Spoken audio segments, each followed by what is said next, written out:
Thank you, Zyrene. Ready we are. I'm here with the bot lane of TSM, YellowStaR, and Doublelift. Gentlemen, a hard-fought victory there. Definitely didn't come easily, but finishing the week 1-1. So first off, congratulations on that. But I do want to talk to you guys about the fact that you're the first team that's had to go up against the subbed-out deep roster of Team Liquid and ask you a little bit about preparation, knowing that this is a 10-man deep roster, and at any time they could be swapping a guy in and out, and with only a small amount of notice, you guys had to prepare for that. So YellowStaR, coming to you first, what were the discussions within the team, and how, with such little time, did you guys prepare against Dardoch and Matt coming in?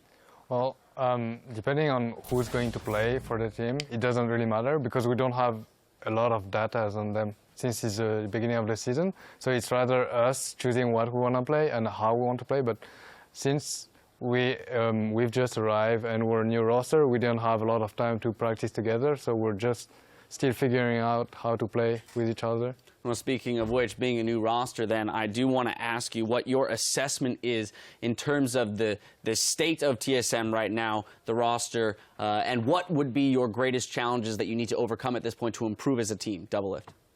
Well, yeah, we just didn't really click right off the bat.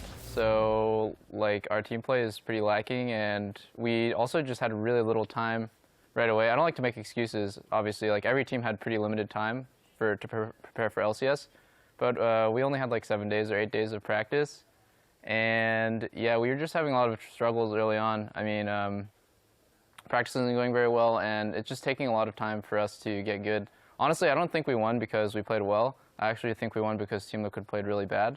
So it was one of those wins where it's like, oh, like, I'll take it kind of thing, and it's not like a win that you're really proud of. W is a W. But to your point then about not feeling as though you necessarily took the win yourselves, where, though, and why did you feel that the game did turn? At what point? Because Zyrene just illustrated a team fight in which Liquid kind of propelled themselves ahead, and a lot of people would say, well, now they're in the position to take the victory. So what was it? What changed either in your play or their play specifically that gave you the mentality or the mindset of, now we can win this game, or we will walk away with it?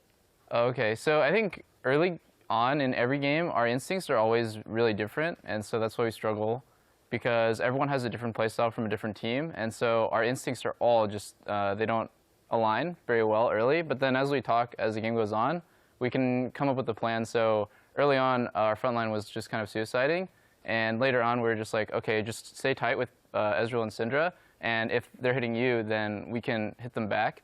But because Ezreal and Syndra, they need time for a long team fight to get their damage going, so we needed to just play like more as a ball, and less like spread out and having like a really scattered, chaotic fight. Now looking at TSM is having little time to practice, but comparing yourselves to the remainder of the teams in the LCS, YellowStaR, what is your assessment, one, of where TSM might rest, and then what is the team that you would kind of see as the pinnacle right now, who you're striving to beat and would be that benchmark of success for you? Well, as a personal goal, I would like TSM to finish at least in the top 2 for the regular season, but of course we're aiming always for the top, and we have high expectations. So starting this season with a 1-1 is not really worrying at first.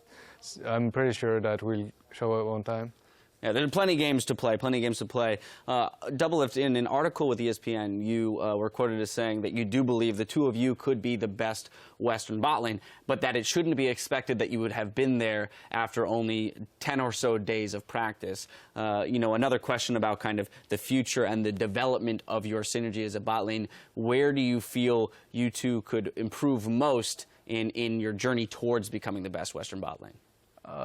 Usually bottom lane is just about having two people with similar instincts. So when you come up with a situation, you've been through it so many times that you don't really even need to communicate very much like what you're going to do. It's more just about like cooldowns or specifics. So I think it'll just take a lot of games. Like it sounds really silly, but at some point you just have to grind out a lot of games to align your instincts to be like always on the same page. And obviously, you know, Fnatic, they played really top focused, and CLG played really bottom focused. So I think right now we actually play quite well together, but there's so much room for improvement because you know, it's only been 10 days like you said. Absolutely. Now, finally, YellowStaR, back to you, just as you have made the trip over from the European LCS. For you, what has been maybe the toughest transitional piece in terms of coming from EU to NA, especially, too, since you have to consider that at some point you're going to be up against two of your former teammates, Rainover and Huni? Well, I don't know. It's just every season is so different, like whether it is in Europe or in North America, every player is just different. So, in my opinion, what we're looking for is just to perform as best as possible, and doesn't matter who we're facing. I think we'll give our best. All right, well, that's good to hear. Once again, gentlemen, congratulations on the victory today, pulling out that 1-1 for the opening week. Now, stay tuned for our next match, where Echo Fox will look to end the week 2-0 when they take on High and the rest of the boys in blue. You're watching the North American LCS.